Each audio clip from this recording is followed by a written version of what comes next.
Fundamental duties.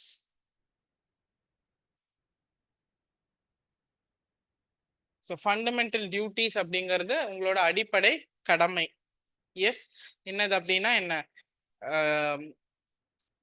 நம்ம இந்த வீட்டில் வாழ்றதுனால, நம்மளை இவங்க பெத்ததுனால, நமக்கு நிறைய செஞ்சதுனால நமக்கு ஒரு கடமை இருக்குல்ல. எஸ், அந்த மாதிரி நம்ம இந்தியாவில் பிறந்ததுனால we have certain duties. என்ன டியூட்டி? நேஷனல் ஆந்தம் பாடும்போது எந்திரிச்சு நிற்கணும் டெஃபினட்டா. யா, ஃபிளாக் ஹாய்ஸ்ட் பண்ணும்போது you should respect the national flag. வேற, இந்தியாவோட கல்ச்சர் ஹெரிட்டேஜுக்கு பாரம்பரியத்துக்கு மரியாதை கொடுக்கணும். இந்தியாவோட வைல்ட் லைஃபை ப்ரொடெக்ட் பண்ணணும். எஸ், அந்த மாதிரி நிறைய ரெஸ்பான்சிபிலிட்டிஸ் இருக்கு. இதுல என்னன்னா, சேம் அதே எக்ஸாம்பிள் தான்.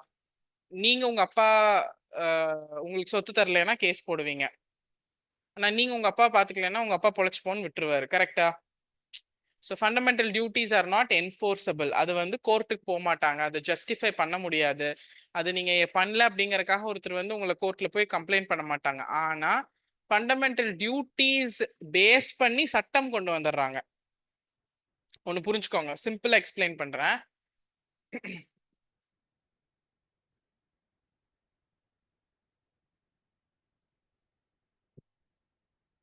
நாய் மாதிரி இருக்கா? ஓகே, ஒரு டாக் வளர்த்துறீங்க, சரியா? ஃபைன். ஒரு டாக் மாதிரி இருக்கா? என்ன டாக்? ஏதாவது பிரீட் சொல்லுங்க. ஆ ஆ ஆ பீகிள். பீகிள் ஏதாவது பீகிள் மாதிரி தான் இருக்கா? சரி, பீகிள். வேற ஏதாவது பிரீட் சொல்லுங்க. German shepherd. German shepherd. Pitbull. பிட்புல்லாம் வளர்த்தீங்க தூக்கிட்டு போயிருவாங்க. அப்புறம் டேஷ் பிரீட்ஸ். அப்புறம் great Dane, Dalmatian, cane corso. Udhayanidhi Stalin cane corso வளர்த்துறாராமா. உங்களுக்கு கேன் கார்ஸ் எல்லாம் வேண்டாமா? ராஜபாளையம், கன்னி, கோம்ப, அப்புறம் சிப்பிப்பாறை. வேற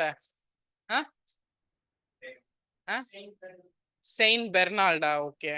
சைபீரியன் ஹஸ்கி, சிட்ஷு. ஏகப்பட்ட நாய் தெரிஞ்சு வச்சிருக்கீங்க. Okay fine. ஏதோ ஒரு நாய் வளர்த்துறீங்க, டன். அது உங்க நாய் தான், சரியா? அது உங்களுக்கு தான் காவல் காத்துட்டு இருக்கு. உங்களோட கடமையா இல்லையா அந்த நாய் பாத்துக்கணும்னு? ஓகே. அது தூங்கிட்டு இருக்கும்போது காலை மிதிச்சிடுறீங்க, அது கடிச்சிருச்சு.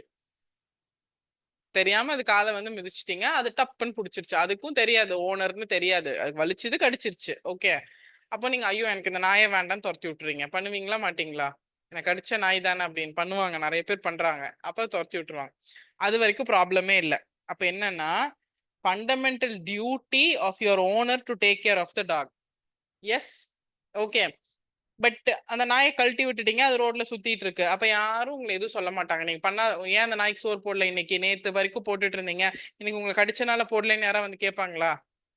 as long as there is no problem பண்ண மாட்டாங்க. ஓகே. ஆனா திடீர்னு ஒரு சட்டம் வருது, bed tax stray டாக்ஸா மாத்தக்கூடாது, bed tax street டாகா மாத்தக்கூடாது. அப்படி உங்க பெட் டாக் ஸ்ட்ரீட் டாகா மாறிடுச்சுன்னா உங்களை அரெஸ்ட் பண்ணிடுவோம் அப்படின்னு.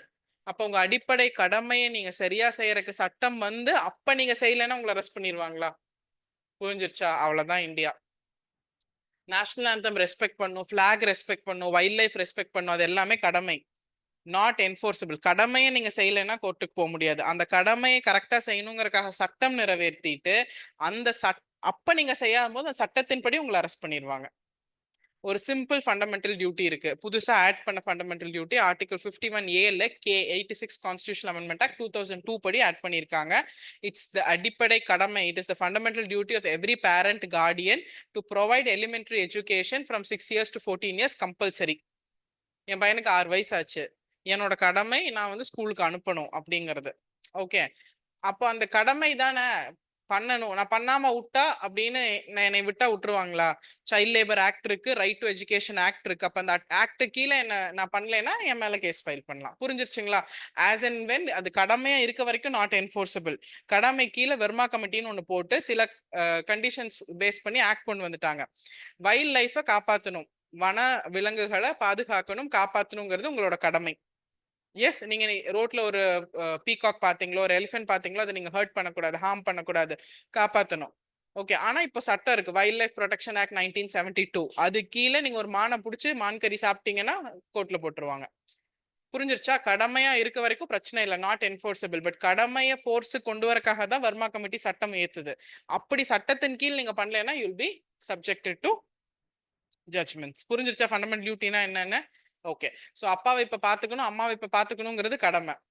ஓகே, நாளைக்கு ஒரு 2 வருஷம் கழிச்சு ஒரு ஆக்ட் வருது, யாராவது அம்மா அப்பாவை பாத்துக்காம அந்த அம்மா அப்பா வந்து மண்டே அன்னைக்கு கலெக்டரேட்ல போய் பெட்டிஷன் கொடுத்தாங்கன்னா இமீடியட்டா எஃப்ஐஆர் போட சொல்லி ஒரு ஆர்டர் வந்துருது. ஓகே, அப்ப கடமைக்காக போடல, கடமையின் பேஸ் பண்ணி ஒரு சட்டம் வந்ததுனால உங்களை அரெஸ்ட் பண்ணிடுவாங்க. Understood the difference? Okay, write down fundamental duties.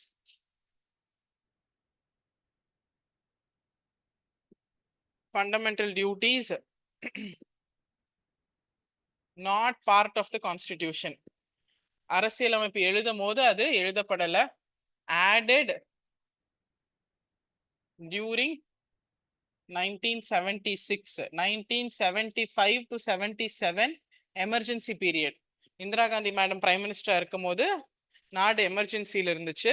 அந்த டைம்ல எமர்ஜென்சிங்கும் போது உங்க உரிமைகள் பறிக்கப்படும். ஓகே, என்னோட உரிமை, வீடே வந்து எமர்ஜென்சில இருக்கு, ஒரு பினான்சியல் எமர்ஜென்சி இருக்கு, காசு பத்தாம எனக்கு 500 ரூபாய் டீசல் அடிக்கிற கொடுத்தா ஆகணும்னு போய் கேட்டா அப்பா என்ன பண்ணுவார்? ரைன்னு ஒன்று விடுவார். கரெக்டா?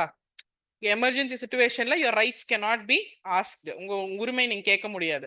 ஸோ அந்த டைம்ல மக்கள் உரிமை கேட்கும் போது தான் இந்திரா காந்தி மேடம் ஒரு கமிட்டி போடுறாங்க, ஸ்வரன் சிங் கமிட்டி, சர்தார் ஸ்வரன் சிங் கமிட்டி. ஃபுல்லா சர்தார் ஸ்வரன் சிங் கமிட்டி போட்டு what you people keep asking for rights, முதல்ல உங்களுக்கு டியூட்டின்னு ஒன்று இருக்கு தெரியுமா? அது இல்லாதனால தான் இவ்வளவு பிரச்சனை பண்றீங்க. ஸ்வரன் சிங் கமிட்டி ரெக்கமெண்டேஷன் போட்டு ஒரு ரிப்போர்ட் சப்மிட் பண்ணி அதை பேஸ் பண்ணி டியூட்டியை கொண்டு போய் கான்ஸ்டியூஷன்ல வச்சாச்சு. உரிமை கேட்கிற ஒருவனும் கடமை ஒழுங்கா பண்ணியான்னு முதல்ல பாருங்கிற மாதிரி ஆயிடுச்சு. Okay, so Swaran Singh committee ரெக்கமெண்டேஷன்ல ஆர்டிகல் 51A கீழே முதல்ல 10 ஃபண்டமெண்டல் டியூட்டி சேர்த்துனாங்க. சேர்த்துன வருஷம் 42nd கான்ஸ்டியூஷனல் அமெண்ட்மெண்ட் ஆக்ட் 1976. அதுக்கப்புறம் 86th constitutional amendment act 2002ல 51A கீழே 11th ஃபண்டமெண்டல் டியூட்டி ஆட் பண்ணி இப்ப டோட்டலா 11 ஃபண்டமெண்டல் டியூட்டி இருக்கு. ஓகே, ஸோ ஃபண்டமெண்டல் டியூட்டின்னு ஒன்று கொண்டு வந்ததே 1977 தான். 1976ல 76ல கொண்டு வரும்போது ஒரு சட்ட திருத்தம் பண்ணி தான் புதுசா கான்ஸ்டியூஷனுக்குள்ள வைக்கிறாங்க. அந்த சட்ட திருத்தம் 42வது சட்ட திருத்தம். கொண்டு வரும்போது 51A கீழே 10 ஃபண்டமெண்டல் டியூட்டி. அப்படின்னா 51A, அது கீழே ABCDEFGHI 1 2 3 4 5 6 7 8 9 IJ. ஓகே, அதுக்கப்புறம் 11வது ஃபண்டமெண்டல் டியூட்டியா 51AK இன்ட்ரடியூஸ் பண்ணாங்க. கிளியர்? புரிஞ்சுச்சுங்களா? அந்த 11வது ஃபண்டமெண்டல் டியூட்டி இன்ட்ரடியூஸ் பண்ணும்போது அதுக்கு ஒரு தனி சட்ட திருத்தம், அதுதான் 86th constitutional amendment act 2002.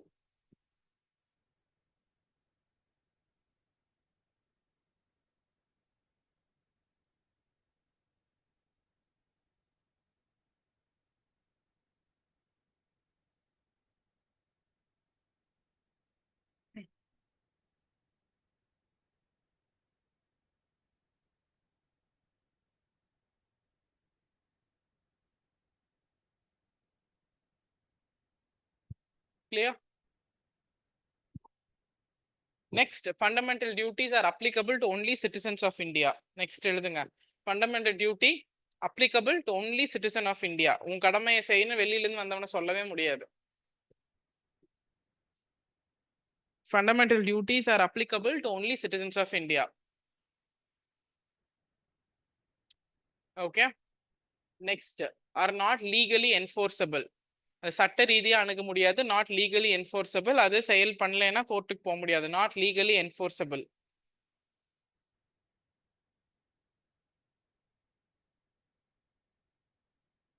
It is to strengthen democracy. மக்கள் ஆட்சியை வந்து ஸ்ட்ரென்தன் பண்றதுக்காக கொண்டு வந்தது, மக்களுக்கு வந்து அவங்களோட உரிமை கடமை எல்லாம் புரிஞ்சுக்கிறதுக்காக. To strengthen democracy, fundamental duties வந்து கொண்டு வந்தது to strengthen democracy.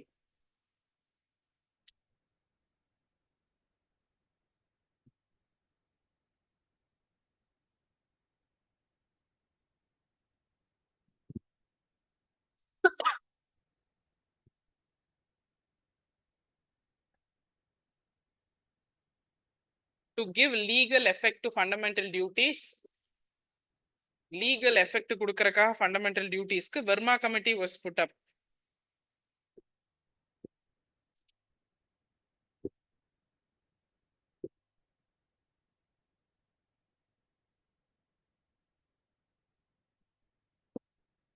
Yes, Verma committee போட்ட year 1999.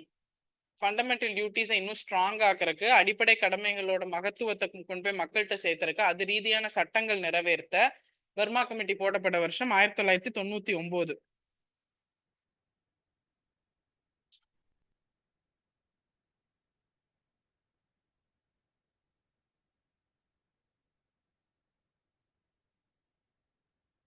ஓகே, அதை பேஸ் பண்ணி example wild life protection act 1972 எழுதிக்கோங்க. ஸோ அப்போ என்னன்னா வர்மா கமிட்டி சொல்லுது வைல்ட் லைஃபை பாதுகாக்கணுங்கிறது கடமை, ஆனால் துன்புறுத்துனா இந்த சட்டத்துக்கு கீழே உங்களை அரெஸ்ட் பண்ணுவோம் அப்படின்னு. ஸோ அதெல்லாம் சேர்த்து சப்ஸ்டான்ஷியேட் பண்றதுக்காக போட்டது தான் Verma committee. Wild life protection act 1972 example.